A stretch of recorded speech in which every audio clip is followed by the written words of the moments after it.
Hello, and welcome in to our first episode of Cowboys Life with my wife. I'm Tommy. This is my wife. I'm Margaret. And we're here today. We're going to break down and talk about the Washington and Dallas Cowboys game. So we're going to be talking about the Washington game that was played on November 24th with a final score of 34-26 Cowboys. Well, Cowboys end up pulling out a surprising victory. Yeah, like the last 3 minutes of surprise. Very surprising. So we got to be straight up. That ending was crazy. It was very crazy. And to be honest, we didn't get to watch it live. It says we watched some of it live. Yeah, some of it live. Cowboys Life and my wife, everyone who's married, knows that you got to do certain things. We went so to go obviously we saw yeah. Wicked instead of the Cowboys. You're game. such a good husband. And you're an amazing wife and helps me do all these amazing things. So thank her for bringing me to you guys. You're welcome for me. So let's talk more about this Cowboys victory. I did not want one. I was one of those Team Tankathon guys, fan base that really look forward to getting a better draft pick. I think looking on the Tankathon website, it said that we knocked ourselves out of the top 10. So now we're... Really? Is it that? I feel like it's still early. It is early, but there's teams out there that are really bad. And then they play really good teams. So we play really bad teams too, but we're not as bad as the bad teams that play the good teams that are good, way gooder than the teams that we play. It's kind of that. So you don't... Looking at schedule, Tankathon's one of those other like analytics websites. They do math way better than me, so I'm going to defer to them. Yeah, I'll put a link in the description. Yeah, you can do that. So yeah, I'm not happy about it. I kind of wanted a higher draft pick, but you know, a win is a win, and I think that when it comes to a divisional game, those are the ones you want. If you're going to win any game for the rest of the season, you want to beat Washington and you want to beat the Eagles. The Giants you're going to beat. You should. I hope I don't talk too soon. We played them Thursday. We might do it yeah. Yeah, well... Coming up, yeah. we have a short week. Do a little bit of tips to the game. What I thought was crazy. Defense is making a comeback. Yeah, they're doing good. Doing really well to hold. What was that one guy's name? Butler, yeah. Oh, good job. Good wife. Butler did fantastic. I actually looked up some stuff and heard some more stuff about him today. He is an undrafted free agent from Michigan State, and he actually is. I'm first one to bring this up. Go ahead and put it out there. Hollywood Butler. That's Hollywood Butler out there because he is. Oh man, I'm gonna butcher it. There's a TV show out there that he's on. And people who, if you know what the TV show is, go ahead and drop it in the comments below and let me know so I can go and watch it and be better educated on a new player for the Cowboys, especially if he's good enough to get signed. Vontae Turpin is a beast. I don't know if you got to see that really cool return. She was in the bathroom and I was like, oh. So she probably heard me, but she didn't see it happen. But his little spin move in a 90-something yard like return to the house to honestly, guys, what's going to happen is it's going to be all the people, as far as Cowboys Nation, it's going to once again be divided because now that the Cowboys won against Washington, they're going to say that Cooper Rush is a better quarterback than Dak Prescott. I don't think you can say that. Can you? If you watch football, I don't think you can say that. I really don't think you can either. Like, Dak has the experience at the end of the day. Like, yeah, he's out right now, but like... He's a better all-around quarterback than Cooper Rush, people. Come on. And Cooper Rush has been watching Dak for years now. Come on. He took over when Dak was injured multiple times. Yeah, like, and he's done good. He's done well. This is not his first rodeo anymore either. You know what I mean? And that's why he's still on the team. So, it makes sense. But, and that's why he can come in and win. Is because of the experience. Because this isn't his first rodeo. He's an experienced cowboy. He knows what to expect. He especially knows what to expect from that team. Dan Quinn and the Washington ex-Cowboys that we just played, half their team is filled of players that left our team to them. That's why this was an important game to win. I probably, now thinking about it and listening to a lot of other influencers out there, think that, yeah, I think this is probably a more important game to win, just because you're sticking it to an old coach that left you and kind of sabotaged you towards the end of the year. And you're sticking it to other players that left and went to within your division that you're going to now have to play twice a year. So I think it was a good thing to stick it to them. I really do. I'm kind of really happy for the defense, and really where I was going with the whole Dak Prescott Cooper Rush thing is that the offensive line without Zach Martin only allowed one pressure the entire game. They held a pretty darn good defense to only one pressure on the quarterback. If Dak was allowed that, which that's not been the case. I don't have the numbers in front of me, but all the Dak haters out there, go out there into the last games that he's had and see what the offensive line has done. I almost guarantee you that they have at least more than one pressure. I've watched Dak get running around most of the time this season. And which brings me to another point, which we might end up making a new little topic or segue in our whole podcast is steaming. What makes me steaming and angry is that Zach Martin, one of our best players since the golden years of the Cowboys that's been on our team, he is an amazing offensive lineman, been to the Pro Bowl several times.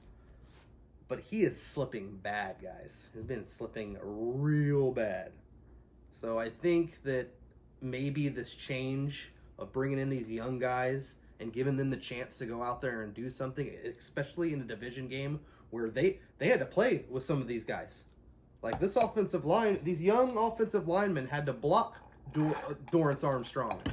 And I think Dante Fowler's over there too. Yeah, the whole Washington Commanders roster is built up of like ex-Cowboys players. Yeah, absolutely. So it's like, I think for the rest of the show, I should just reference them as the Washington ex-Cowboys players.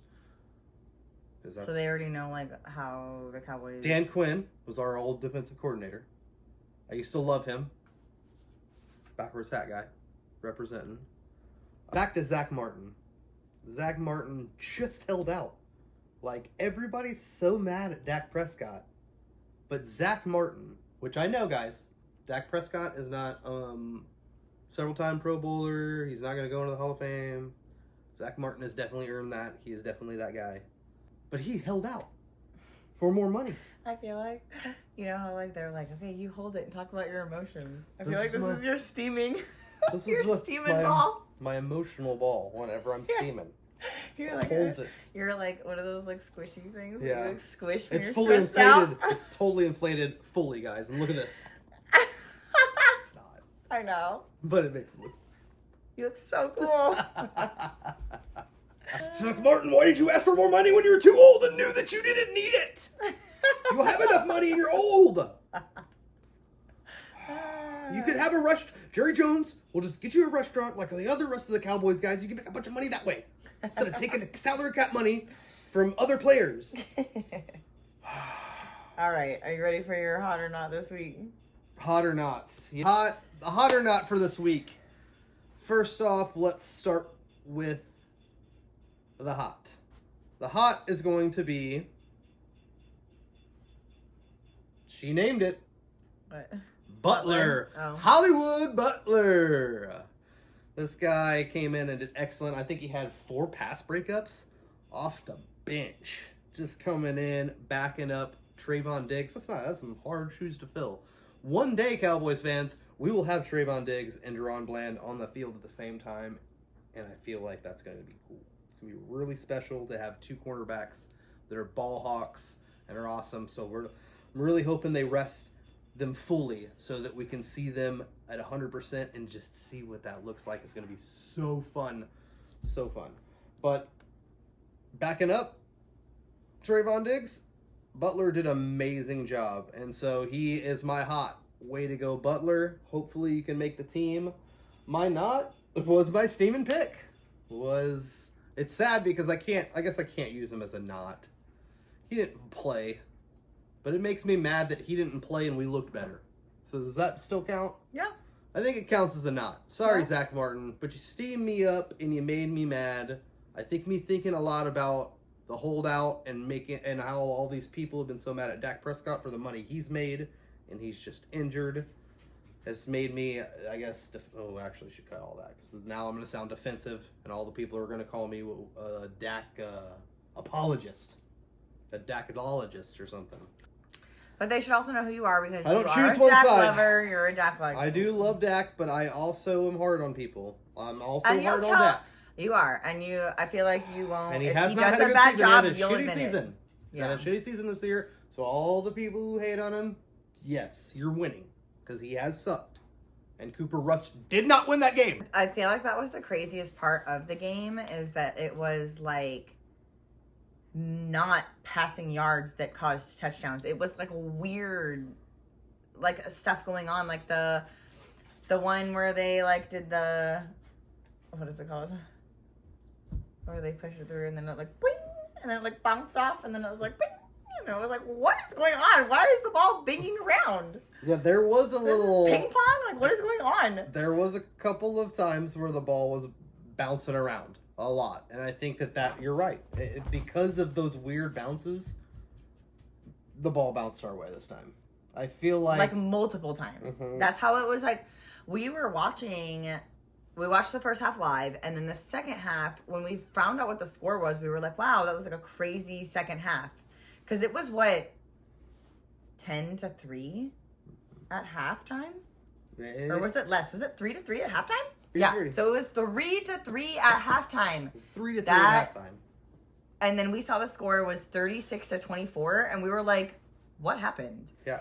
And then we were watching it when we got home, and I had like some of my master's stuff to do, but like we were watching it when we got home, and I kept looking back because I'm at the computer writing a paper for my final, and I kept looking back like, why is the score only 10-3? Then I remember getting to the last quarter, and I remember still like looking like there's 15 minutes, right, in each quarter, right? Yep, 15 minutes were.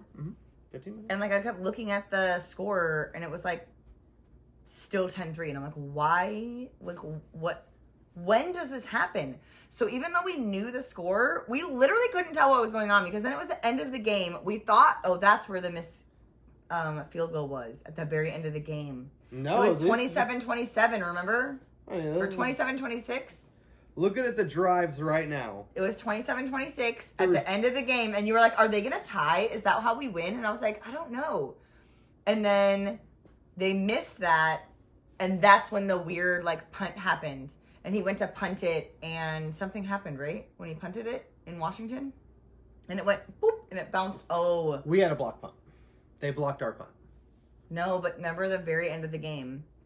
Washington went to bunt it, and I was like, or punt it. I said bunt it. Punt it? Punt it. And remember, I was like, why did he kick it so short? It's because he was blocked, right? No. You said that they do that on purpose. Because if they can get the ball back, they can run it, right? No, I don't know. You don't remember what I'm talking about? This was at the very end of the game, Tommy. There was like 9 seconds left. You're describing an onside kick.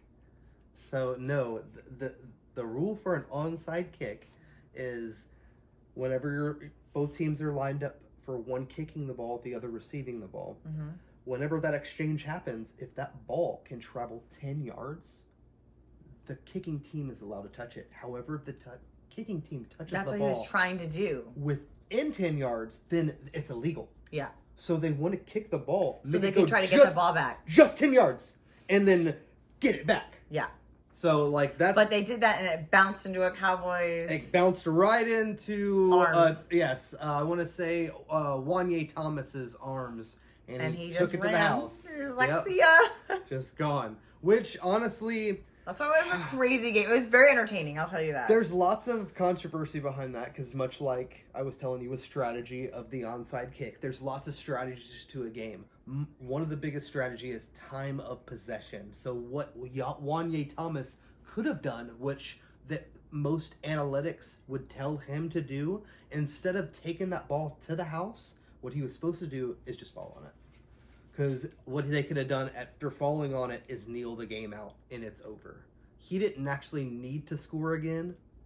He could have just got the ball. They needed the ball back to win. If they didn't get the ball back, so why not make it more entertaining though? I mean, good point. Good point. So you're a fan. So the reason why, instead of scoring for entertainment purposes and just sliding and kneeling the game out, is that you're taking the physicality out of the rest of the game. And that play that we saw at the very end of the game, I'm sorry, Washington fans, but Eckler got nailed. And they had to almost cart him off. Oh, yeah. But that was before that happened. No, that was the last kick of the game. Yeah, no, I thought that was before because it was at 14 seconds, and then that happened, and then after that is when it went into the guy's arms. Nope, it's after that. So we already scored. And that means we had to kick the ball away. When we're kicking, we scored. So they're mad because there was an injury. Well, no. People are mad just because of analytics. Nobody's actually mad. Cowboys won.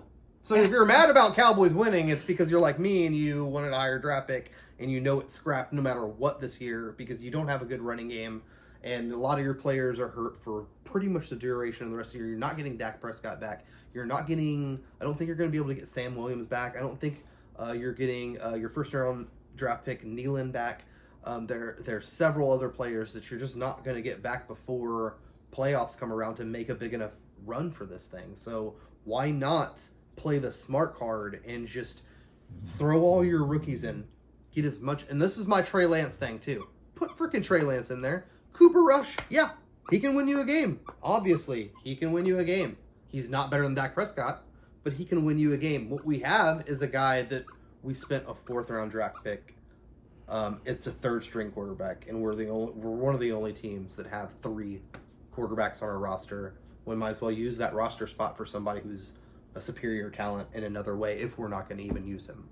So put Trey Lance out there. Let's see what it's like to have a running quarterback. Cowboys never really had that before. I feel like a lot of Cowboys fans are like, let's check it out. We watched Michael Vick and these other players do great things with their legs. We've never had a quarterback that used his legs very much. We had Quincy Carter and he never used his legs. He was just horrible. Shout out to all the people who remember Quincy Carter. That's why I'm drinking. I mentioned the offensive line. Props to all the young bucks on the offensive line. Props to the young bucks like Butler and a lot of the guys who stepped in. Props to Micah Parsons. Apparently, a coach challenged Micah Parsons to become a better leader, and we actually saw a little bit of that happen on the field. Was doing a good job with it. Good job. I mean, if you're going to pay that guy as much as he wants to be, we're complaining about Dak Prescott. Not everybody has a Micah Parsons and pays somebody who's not a quarterback, but $40 million is what he's probably going to request. Jeez. Highest paid non-quarterback is what he's going to want to be. So it's good that he needs to, if he's going to be that and he's going to demand that, he needs to be a leader. He needs to make other people around him better. So that's important. Good job, Micah Parsons. Getting wild with my wife, right? Wait, yeah. With your life or your wife? Getting wild on Cowboys life with my wife. Yeah, it worked. So since it's our first episode, I'm going to talk about my nonprofit animal rescue, but I just wanted to share with you guys actually a domestic animal who you guys are not going to see a lot. He's probably, I don't know if he's not in the shot. He's kind of like back here. But I'll just first start. So each week I'm going to bring out a different exotic animal from my exotic animal rescue that we run here in Florida. So I am going to bring out animals every single time just for like a short little segment. I'll talk a little bit about them and it'll just be kind of something fun. And that's why I had like the fun tag and whatnot. And I do run a YouTube page for that if you guys want to follow. That is very much less podcasty and much more like TV show, like fantasy, vlog style. It's much more Yeah. Highly edited, right? It looks fantastic. Oh, thank you. If this looks good, it's because she's doing it. And she does that. And that's why. This is more like a set where like the other one is a lot different. So if you guys want to follow it, you guys can find Definitely a link in the description. Yeah. And I, again, talk all about the different animals. But this week I'm going to bring out, this Abigail. is Chewie and Abigail. I don't know if you can see her. Hopefully you can see her. Yeah, you can see her. So Abigail is not a border collie, actually. She is a cattle dog mix. She just looks a lot like a border collie, but she is a lab Rottweiler. She has all kinds. Tommy's trying to trick her.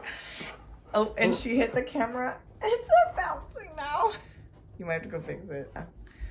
And then this is Burrito. He is our Chewini. Burrito, I feel like you guys are going to see a lot. I don't know why Abigail's so excited right now. She's not usually like that. She's just kind of a blast. Yeah, she is. But Burrito, you might see a lot in our videos because he loves to cuddle, especially when there's blankets. Mm-hmm. So if he sees a blanket, he's like, oh, it's time to cuddle. So I just want to introduce our dogs. These are our personal dogs. Chewie here, we call him Chewie, even though his name's Burrito. He goes by Chewie. He is a 10-year-old Chewini. And then again, Abigail, the one who you saw a second ago, she is a 12-year-old cattle dog mix.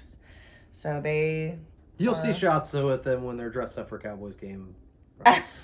True. About other sports. Sports. Yeah. All right. I'm from San Antonio, so gotta talk about my second favorite sports team. That's the San Antonio Spurs. They're not looking great at their 10-9 position, but they just came off of a huge win against the Warriors where they came back from 20 points. And old sleeping Steph Curry couldn't even put the alien to sleep as he was swatting shots down and banging them down from 3. The Spurs beat the Warriors on Saturday night, 94-104. Like I said, they came back from a 20-point deficit. Wow. Huge win. Huge win because the Warriors are 15-4 right now. They're well on their way to the playoffs. I'm hoping the Spurs can make it to the playoffs and do some real damage. I really think that Wembanyama and getting Chris Paul and some of the other picks that they have, they could really be a good team. Pop right now, I think, is not in absence. I think there's people coaching for him. Please chime in if you can give me the details on exactly what's going on with that. That's the Spurs world. For your Bulls, they don't look too good. They're 8-12. They haven't looked good in forever. I know. It's sad for the Bulls. It is very sad. But you got to see Jordan play, which that's freaking awesome. All right, the Blackhawks also not doing so good. 7-12 and 2. I don't know how you get 2 ties already in a season. It's so early. That's crazy. Yeah, NHL just started. It did. It's still new. Still early. That's what I should say. 13-6 for the Dallas Stars, though. Woo! Back on its way to the playoffs for the Stars. All right, last segment, I'm just going to go over our division rivals and our games that we have coming up next week and give predictions based on that. I'm only going to give a score prediction for Dallas Cowboys. I was just going to do a win-loss column for our opponents. First off, we have Washington, who we just beat, is going to end up playing the Titans, and I think they're going to end up getting back on track and beating the Titans. I do not think that they're going to struggle too much with the Titans. Titans right now are 3-8. So Washington's probably going to beat the Titans. Now the Eagles are going to end up playing the Ravens. So this is going to be a good game. That's going to be a really good game. And bunch of birds. It's going to be a bird battle. Bird fight. And I really hope that smarter animal, which I learned because of her, I think the Ravens definitely smarter. Oh, way smarter. Okay, yeah. So I've worked with both, and yeah, the Ravens are way smarter than the Eagles. Even though Eagles are awesome and awesome Raptors, that bird is way smarter. So hopefully the Ravens outsmart the Eagles and beat them. I'm going to predict that they do just so that I can manifest something to happen. I think the Ravens end up beating the Eagles. Lamar Jackson's insane, and we really should have Derrick Henry, but he's doing good for them too. Who are the Giants playing? Oh, they're playing us, which is unfortunate because You're gonna win? we're gonna win. Another game that we probably should lose to try to get draft capital and hopefully get Genty. Instead, we're gonna end up pushing ourselves out of the top 10 draft, and we're gonna end up winning the game. I predict. I've been back and forth by 10 points. I either think they're gonna win 24-17, or they're gonna lose 14-17. I'm really hoping that they lose 14-17, and I really hope that it ends up the way I wanted to predict it out, where Cooper Rush can't do what Dak Prescott does. To just explain to people out there that the win last week didn't have anything to do with Cooper Rush's 2 measly touchdowns. It had to do with 2 returns and an amazing defensive stand from the Cowboys. So really hope that we lose. Just strange to say. But You've been saying that all season. as soon as you get this way, if you're a real fan and you want your team to do better, you have to know what... You have to think about the future. Exactly. Think of the future. Right now, tank. Sit your starters, play your young kids, give them experience. Give them real game experience. And that's kind of what we've been forced to do because we're so injured. But hopefully... It's still a division game, so I won't be upset if we win. Wouldn't be upset if they lost. So either way, I'm going to eat a bunch of turkey and be excited. So, signing out. I'm Tommy. This is my wife. Margaret. You stay classy, Cowboys Nation. See ya.